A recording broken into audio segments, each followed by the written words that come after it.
sa pakikipag-ugnayan sa international counterparts nito.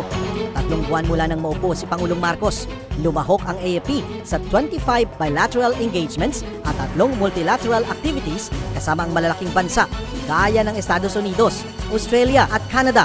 Inaasang magpapatuloy pa ang mga ito dahil halimbawa na lang ng nabanggit ni General Bacaro, magkakaroon ng 496 defense and security engagements ang Pilipinas at ang Estados Unidos para sa susunod na taon. Kasama na rito ang balikatan exercises. Sa external defense naman ng bansa, sa unang 100 araw ni President Marcos, nakapag-conduct ang AFP ng 77 maritime at 44 air patrols.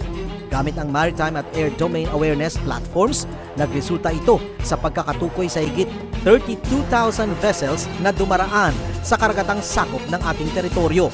Kaya naman napakahalagang mabigyang pansin ang modernasasyon ng sandatahang lakas para mas masigurong nababantayan ang mga hangganan ng bansa.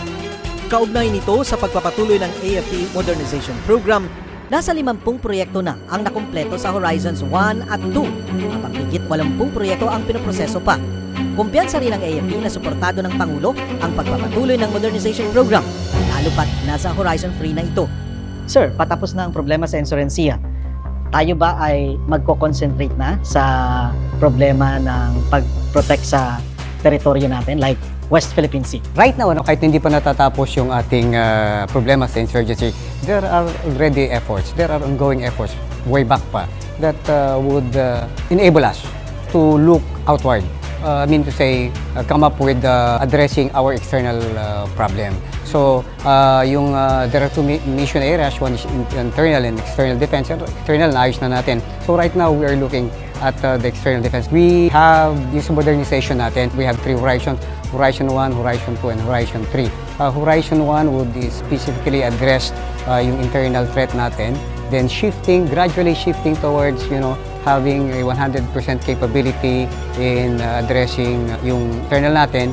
Then, growing towards the attainment of credible deterrence as we go to Horizon 3. Meron tayong strategy dyan. And yung strategy natin dyan is by us being able to detect the enemy, identify who the enemy is, interdict the enemy, and neutralize the enemy. So we are on, yung horizon natin naka-define dun sa, naka-anchor dun sa strategy natin yan. And we are happy to state that Horizon 1, we are almost complete, 56% right now, and will be 100% by 2026. Kasi ito, yung mga programa ito, it's a continuing activity. Then sa Horizon 2, we are at about 15%, and by 2027, we'll be at 55%. At present, sir, meron tayong exercises ng US and Philippine Navy. Sa gitna ito ng conflict ng West Philippine Sea, what is the wider picture of this? Well, let me state that yung mga exercise natin does not only involve the United States. Okay. We have bilateral agreements, we have multilateral agreements also with other countries.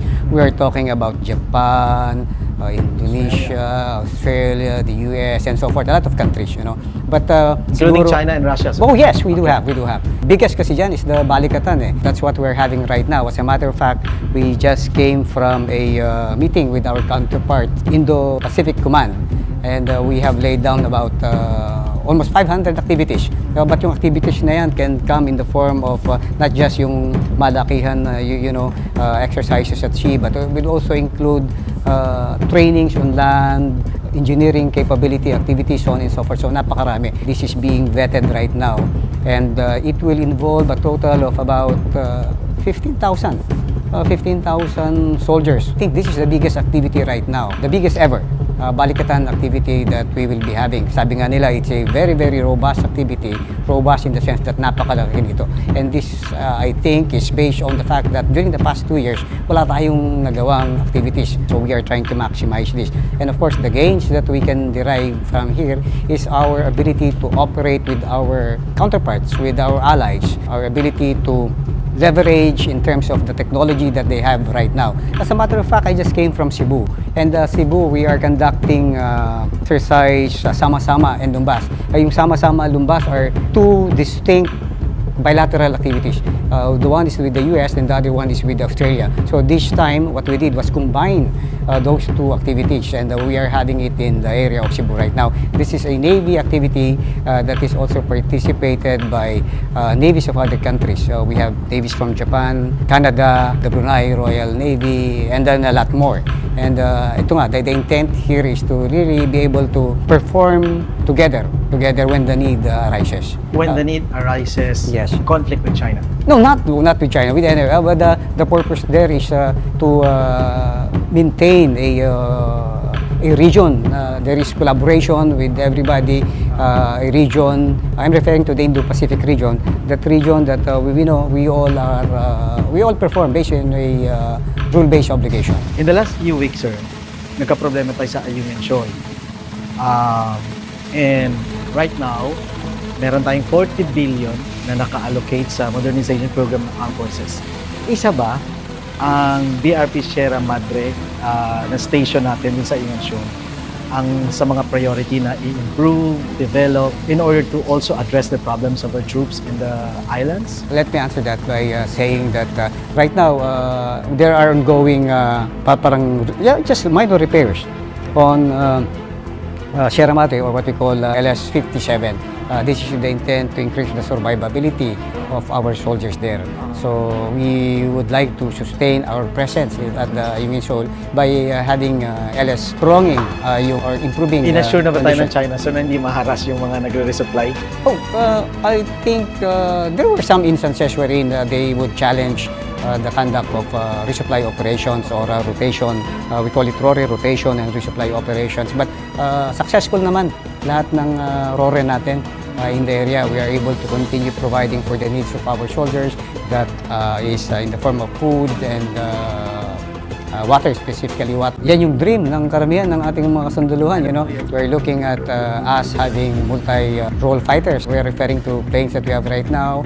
We're looking at artillery pieces that would provide indirect fires to support our troops. We're even looking at having missiles. Yung missiles natin, it can be shore-based aeroplano, no?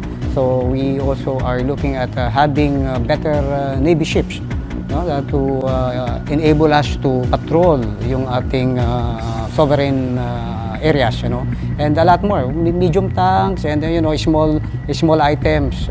Yun nga, yung pinaka siguro palaging naririnig ng ating mga kababayan, additional rotary wings, such as flak. Well, sa aking mga kababayan, aking pong pinapangako bilang Chief of Staff pinuno ng Sandatahang Lakas ng Pilipinas na patuloy po ang inyong mga kasandaluhan, ang inyong mga marino, ang inyong mga mandaragat at ang inyong mga piloto, mga airmen ay patuloy po yung mananilibihan sa inyong lahat. We have nothing in mind except to continue being of service to the Philippine people and ensuring the safety of everyone. Hindi birong pamunuan ng isang institusyong kritikal ang papel sa pagpapanatili ng kaayusan at pagbibigay daan sa kaunlaran ng bansa. Sandatahang lakas na sinubok na ng kasaysayan, ngunit nananatiling nakatindig bilang magigiting na kalasag ng mga Pilipino. Para kay General Bacaro, hindi maisa sa katuparan ng anumang naisin kung walang pagtutulungan. Kung iisa ang direksyong nais tahakin, madaling makakamit ang bisyon. At sa pagsasabuhay ng pagkakaisa, ang tagumpay ay tiyak na magiging abot kamay.